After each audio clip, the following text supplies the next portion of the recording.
élu quelqu'un qui leur semble patriote, alors que Obama, franchement, il fait partie des gens qui détestent l'Amérique. Ça peut vous choquer, mais l'Amérique, il a pourtant bien servi pendant 8 ans. Non, il n'a pas servi. Il a servi son idéologie, mais pas l'Amérique. Regardez, l'Amérique est en déclin sur tous les plans.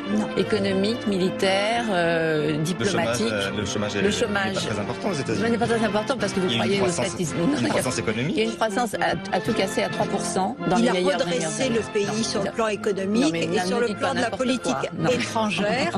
Il a admis que les États-Unis ne sont plus l'unique hyperpuissance, qu'il y a d'autres puissances et que les États-Unis ne peuvent pas tout faire. Vous conviendrez pour remettre en cause le patriotisme d'un président américain. Je remets en cause son patriotisme et sa dévotion à l'église qu'il fréquentait. Je pense qu'il était en désaccord avec lui-même sur beaucoup de choses. C'est-à-dire ? Je pense qu'il était plus musulman dans son cœur que chrétien. Vous disiez que mais renseignez-vous, vous voyez, tout ce qu'Obama a écrit à l'université, comment il est devenu président de la Harvard Law Review, tout ça, c'est sous-scellé. On n'a pas le droit de le savoir. Durant ses 8 ans, il a montré qu'il était plus musulman que catholique. Absolument. Oui, il a montré qu'il était plus musulman. Mais non, il l'a pas montré, justement. Justement, et il a toujours il n'a pas voulu prononcer le terme même d'islamisme radical. Ça lui écorchait les lèvres. Il ne voulait pas. Il y a des gens qui ne sont pas musulmans et qui auraient pu exactement. Non, quand vous êtes devant un attentat terroriste, on appelle un chat un chat. Ça ne jette pas le discrédit pour autant sur toute une population. Pourquoi ça voudrait dire je vous ai dit, je pense que dans son cœur, il est musulman. Allez, on va changer de sujet. En ce moment, Donald Trump et Barack Obama sont ensemble dans la Maison Blanche. Ils vont prendre un... Bercy, là pour te raqueter, je veux dire, ça... Très bien fait, franchement. Alors là, sans vouloir être dans la flagornerie, c'est les rois du pétrole. Là, ils sont très très drôles. Il n'y a absolument aucun souci. C'est parce qu'en fait, pour une fois, on est heureux. Ça marche bien le rugby. Pour moi, c'est une question de valeur uniquement. Non, c'est parce que l'État s'en mêle pas. Oui, il y a ça aussi. Aussi bête que ça. C'est vrai. Ouais. Je dirais, les entreprises marchent. Hein. Les entreprises. Le problème, c'est l'État. Le problème, c'est les petits hommes gris. Hein. C'est tout. Hein. Tous les retires et ça ira beaucoup mieux. Hein. Mais il n'y a pas de souci. Hein. Ça, c'est. Je veux dire, les entreprises, les chefs d'entreprise, tout ça, ça marche en France. Mais moins il y a d'État, mieux ça marche. Qu'ils fassent autre chose, en fait. Vous les avez rencontrés déjà, vous ? Les petits hommes gris ? Oui. On en parle, on les voit jamais. On en voit partout, tous les jours, à la télévision, etc. Bien sûr. Mais pendant le Covid, on les voyait à l'œil nu. Ils sont très discrets, quand même. Mais ils font n'importe quoi. Les petits hommes gris, les petits hommes rouges. Oh, c'est un trop.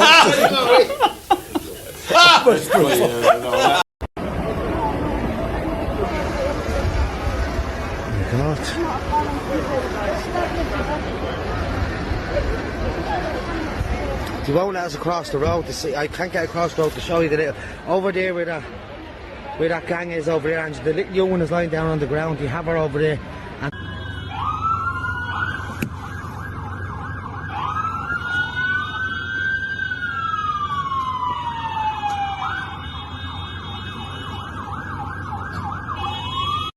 People are marching through now. They're angry. They're angry. People are angry. People are angry here. Very angry. They're marching across the gates. People are...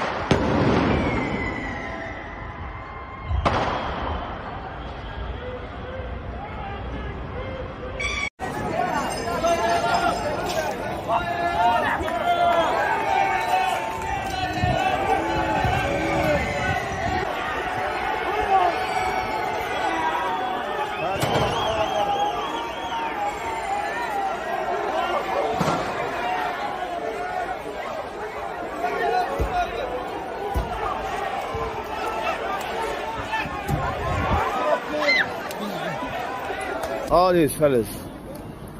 Oh man. Down Parnell Street. All these fucking men coming in.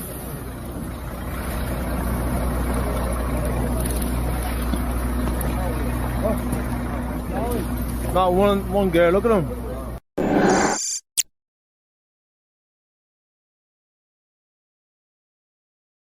discovered recently and what story it shares with us. Yes, we can see that on our screens right now. This is a CCTV footage from a convenience store in a gas station that is in the Magen Junction that's very close to Nir Oz and Kisufim. We can see the two employees there in the gas station seeing what's happening outside, hearing the gunshots, realizing that there are dozens of these terrorists that are approaching them.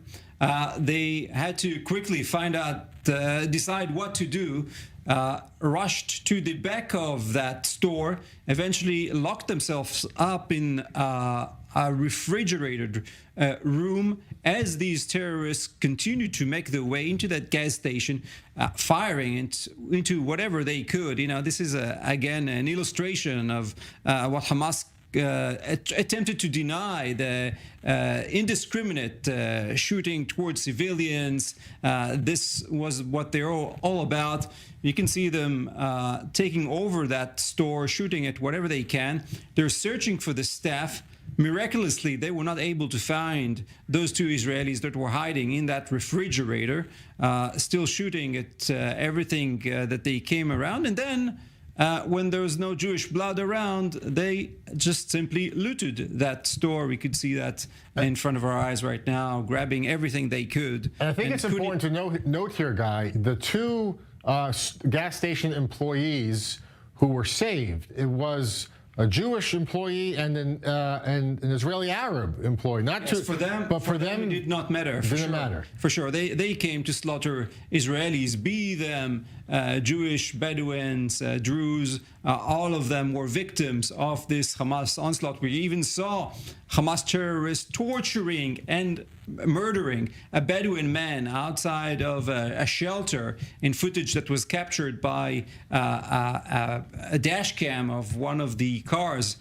So certainly all were fair game for these Hamas terrorists as long as they are Israelis. Having said that, obviously the main target was the Jewish communities. Yeah. What for the people of Gaza, the terrorists were settlements. And the Jewish employee and his Israeli Arab friend working together to try and save their lives. You know, it's as you mentioned, Guy, I mean, you have a split-second decision there. You see these dozens of gunmen coming at you.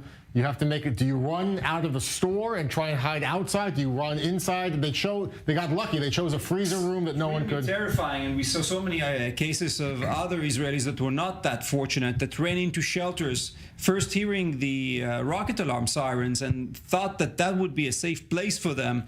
We saw cases where dozens of Israelis were inside the shelters. Terrorists then attempted both to shoot at the shelters but also throw grenades at them. In one of the famous cases, a very brave young man threw out the grenades 7 or 8 times, grenades that were thrown at him and his friends, threw them out, eventually was taken down, but he saved many, many lives in that case. And these two Israelis were some of the lucky ones.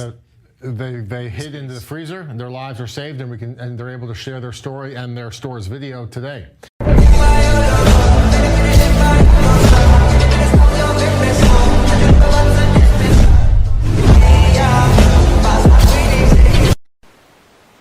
In Gaza. Sure.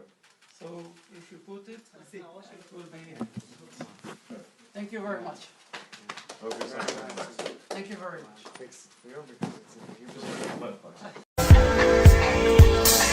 What you gonna do? Don't worry, just take your time. When you think that everything's good and doing fine, don't you worry, you can switch. Do nothing else but switch. When you're done and out and your head is on the ground, thinking to yourself your life is worth a pound.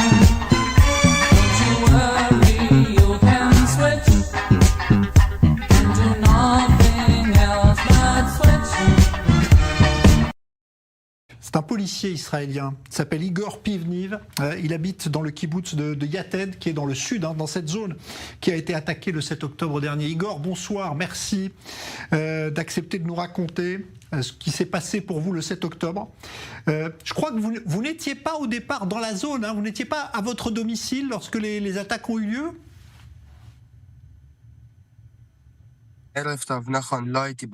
Oui, effectivement, je n'étais pas chez moi.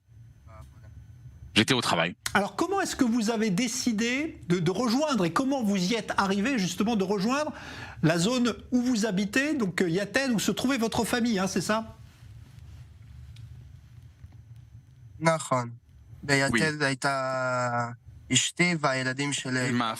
et mes enfants étaient à la maison, à Yated, effectivement. J'ai reçu un message de ma femme qui me disait qu'il y avait une alerte à la roquette. Je lui ai dit d'entrer dans la pièce protégée. Et lorsque je suis arrivé au travail, j'ai vu que des terroristes s'étaient infiltrés à Sderot. Et j'ai compris que s'ils étaient arrivés jusqu'à Sderot, ils étaient entrés dans d'autres localités. Et j'ai dit à mon commandant que je devais rentrer chez moi. Il m'a dit mets ton équipement pour te protéger et vas-y. Et c'est ainsi que je suis parti chez moi. Alors racontez-nous, parce que ça a été une épopée incroyable hein, d'arriver jusqu'à Yated ce jour-là, puisqu'il y avait des terroristes partout sur les routes. Vous les avez croisés très rapidement? Non, il a fallu du temps pour que j'arrive. J'ai commencé à...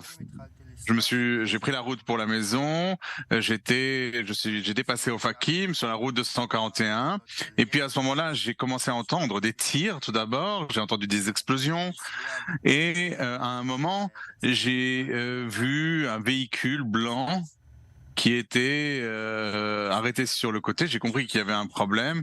Mon instinct m'a dit qu'il valait mieux que je m'arrête. Je me suis arrêté. Je suis sorti de ma voiture et j'ai commencé à marcher dans le champ pour voir s'il y avait des terroristes, un blessé. Et puis, tout d'un coup, j'ai vu 2 terroristes qui étaient en embuscade pour intercepter les voitures qui se rendaient en direction de Fakim. Et j'ai ouvert le feu en direction des terroristes. Ils sont tous les 2 tombés. Au début, je voulais me diriger vers eux, mais là, encore une fois, mon instinct m'a dit d'attendre quelques minutes. J'ai attendu 2-3 minutes. Et 2 autres terroristes sont arrivés pendant ce temps. J'ai tiré sur ces 2 terroristes. Eux aussi sont tombés. J'ai entendu encore quelques minutes. Personne ne venait. Je suis remonté à bord de ma voiture. Et j'ai compris qu'en route, je croiserais probablement d'autres terroristes.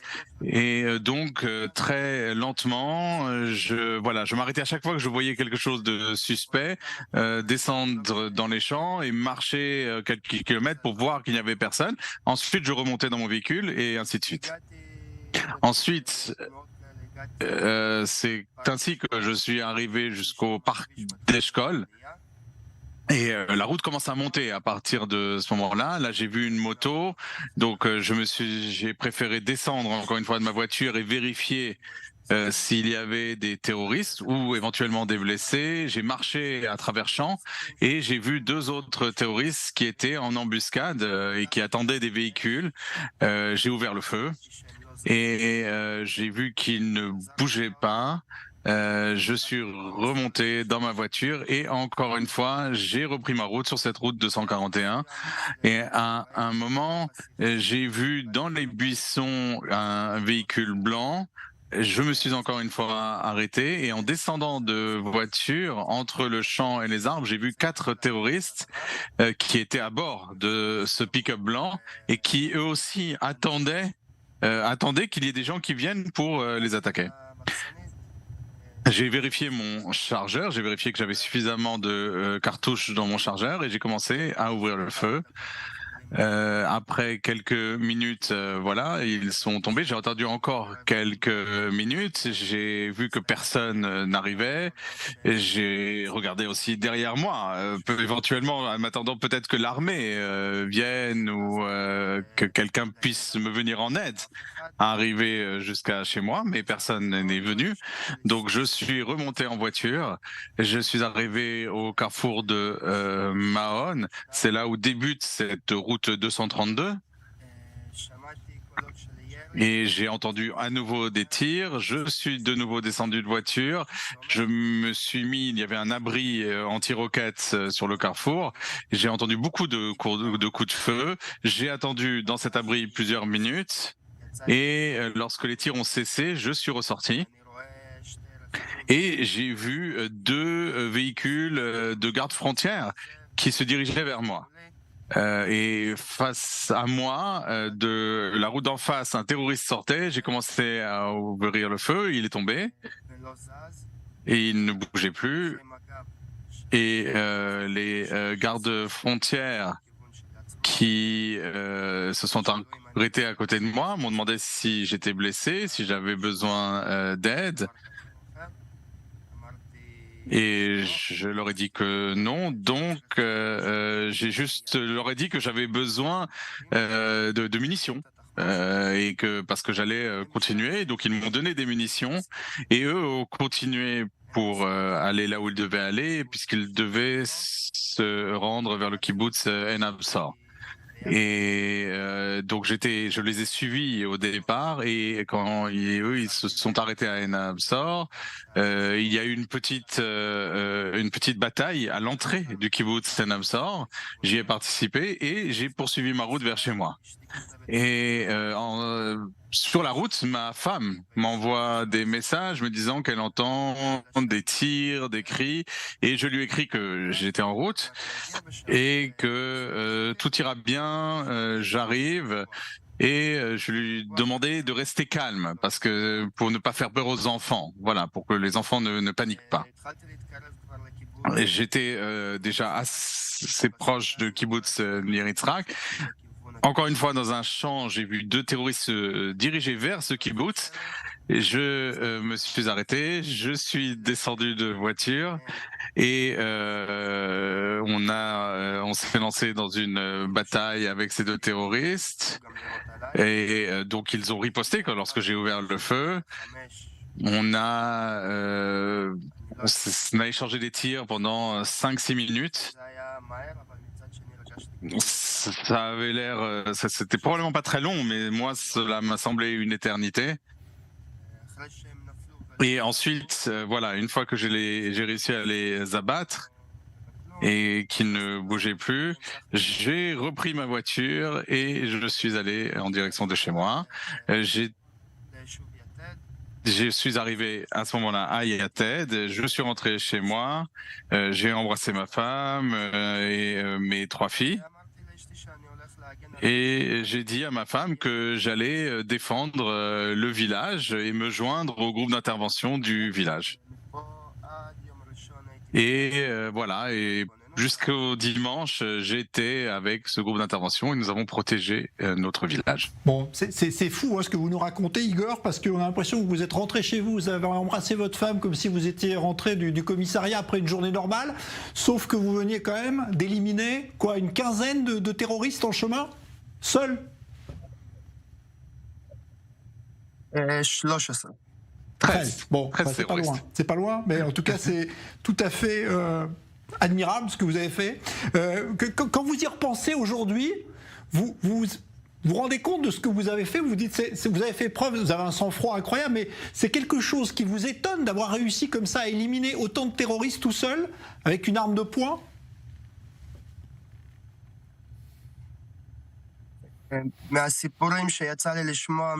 Alors, j'ai entendu des histoires d'autres policiers qui ont participé au combat ce samedi. Ça ne me surprend pas. Il y a des policiers qui ont tué plus de terroristes que moi, d'autres moins de terroristes que moi. Mais effectivement, j'ai du mal encore à comprendre ce qui s'est passé. Comment est-ce qu'on a pu arriver à une situation où une quantité aussi importante de terroristes ait pu pénétrer dans le pays et commettre un massacre? Bon, en tout cas, c'est magnifique, hein, bravo en tout cas pour votre héroïsme. Igor, merci de nous l'avoir raconté avec une telle sérénité, parce qu'on était transportés, nous, de peur pour vous, et vous avez l'air d'avoir traversé ça avec beaucoup de calme. C'est sans doute ce qui vous a permis. On pense aussi à tous ces policiers, malheureusement, hein, qui ont été tués ce jour-là. Il y en a eu beaucoup dans cette région, parce qu'ils sont tombés héroïquement, notamment à Sderot et au Fakim, hein, dont vous nous parliez.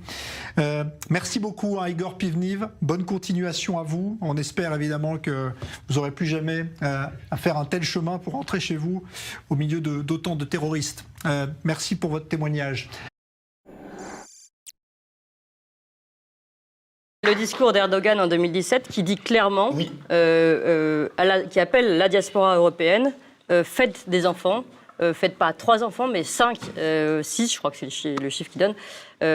Faites des enfants, c'est la seule réponse que vous pouvez avoir face à ceux qui, justement, vous font cette islamophobie, parce qu'ils parlent d'islamophobie, justement, pour revenir sur ce qu'on disait tout à l'heure. Donc oui, évidemment, au vu de tous, on a quelqu'un là qui appelle et qui veut être le chef des frères musulmans, qui appelle les musulmans d'Europe à se réveiller et à se liguer contre l'Europe, contre les politiques européennes telles qu'elles existaient avant. Les mecs font les discours, on sait quelles assos financent, on a tout, mais les politiciens n'en parlent pas. Oui.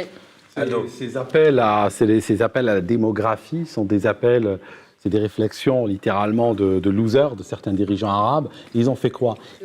Oui, de losers. Pourquoi? Parce que ce qu'ils ont fait, ces dirigeants-là, comme Erdogan et autres avant lui, ils ont poussé, parce qu'ils n'ont pas dit cela uniquement aux musulmans qui sont en Europe, ils l'ont dit aussi aux musulmans qui sont dans les pays musulmans. Faites un maximum d'enfants, c'est comme ça que la nation musulmane va grandir. Donc la nation musulmane... Mais elle a grandi en nombre, mais pas en qualité. On se retrouve avec des gars, 23 ans, 24 ans, le mec est encore debout sur un scooter à 2h du matin, en train de faire la course avec la police. Je vais dire, c'est bon, quoi. Je suis pas sûr qu'ils recherchent la qualité pour la population. Mais après, ça nous bouffe, ça détruit les sociétés musulmanes de l'intérieur. Parce que quand on commence, au lieu d'avoir des prix Nobel, on commence à avoir des timbrés, c'est pas non plus, c'est quelque chose qui va nous aider. Hein, ça ne va pas nous emmener loin non plus. Voilà, j'avais dit une époque, j'avais utilisé une image un peu brutale dans une vidéo, j'avais dit une bombe qui tombe sur une maison où nous sommes par exemple 3 rebeux ou 3 musulmans, combien de temps elle met pour les tuer? D'accord? Les gens ont certains chiffres, mettons 1/1000e de seconde. Si on a 20 dans la maison, elle met combien de temps? Hein? On est dans les mêmes eaux, voilà. Donc, l'histoire, le nombre, oui, bon, c'est... Oui, la comparaison, je te laisse la responsabilité de la comparaison. L'image, oui, le problème qu'on a, mais si je veux aller vraiment sur la République, la France et tout ça, j'ai peut-être une nouvelle à vous annoncer ce soir, c'est-à-dire si on veut aller loin, si on veut aller devant, si on ne ressasse pas le passé, moi je peux vous dire que la France est déjà un pays musulman, comme un autre. Quand on a 10 millions de musulmans dans un pays, on l'appelle comment? C'est aussi un pays musulman. L'erreur des... Je dirais que c'est une république musulmane, c'est un pays dans lequel c'est pas une république. Non, c'est pas une république. C'est pas une république musulmane, mais sur le plan sociétal, il y a même des pays arabes qui sont laïques au niveau de l'État, mais dans la société, il y a des millions de musulmans, des millions de chrétiens et autres. Et la France fait partie de ces pays-là aujourd'hui. Et il est temps de s'en rendre compte. La France est un pays musulman pour toi? Pour moi, c'est aujourd'hui un pays musulman, et elle doit apprendre des autres pays musulmans comment ces pays gèrent l'islam. Un exemple tout bête, je donne un paradoxe ici. Un exemple simple. Ça va pas leur plaire, hein, parce qu'ils gèrent violemment. Je vais à Paris, je vais ouvrir une mosquée. J'ai besoin de quoi? J'ai besoin de vérifier que j'ai des extincteurs, un parking, un extracteur de fumée, tout ça. Bon, là, je suis assuré, je peux recevoir du public. J'ouvre une mosquée à Paris, je raconte ce que je veux, il n'y a personne qui peut m'embêter. C'est un État laïque, non? Est-ce que je peux ouvrir une mosquée à Alger? Alger, pays musulman. Est-ce que je peux ouvrir une mosquée à Alger? Non, ça ne se passe pas comme ça. Il faut montrer patte blanche. L'État doit m'autoriser à ouvrir une mosquée. C'est pas parce qu'ils sont islamophobes, c'est parce qu'ils connaissent le potentiel d'utiliser l'islam pour faire de la sédition, pour radicaliser des jeunes, pour créer des fractures. Et dans tous les pays, au Maroc c'est pareil, en Tunisie, dans tous les pays musulmans. La France est le seul pays musulman où l'islam n'est pas contrôlé. Donc voilà le paradoxe. Dans tous les points. Sur le Burkini, par exemple, les pays du Maghreb, on ne veut pas de ce truc. Oui, ils n'en veulent pas de ce truc. Dégagez-moi ça. Mais voilà, ici, c'est un pays laïque. Donc laïque, quand on dit laïcité, c'est comme si on revient des siècles au passé, un conquistador va dans une terre, il découvre une terre dans l'hémisphère austral, il trouve des gens à moitié nus, leur dit cette terre, elle appartient à quelqu'un. Ah non, elle appartient à personne. Et il va faire quoi? Il va prendre le drapeau de son souverain, il va le planter. Donc l'islam voit les pays par religion. Et l'erreur des élites parisiennes, oui, on veut un pays multiculturel. Ah, mais ça n'existe pas, ça, le multiculturalisme. Parce que les gens ne viennent pas avec leur culture, ils viennent aussi avec leur religion. Donc, pays multiculturel, c'est pays aussi multi-religieux. Ils viennent avec leur langue, avec leurs références historiques, ils viennent avec leur sensibilité. Donc, forcément, quand on joue ce jeu-là, moi, j'aurais voulu que les Français aient droit à un référendum dans les années peut-être 60 ou autres, pour qu'on leur dise, qu'on leur explique là où on va. Et puis qu'on leur donne au moins le droit de choisir, parce que quand même, un méga changement.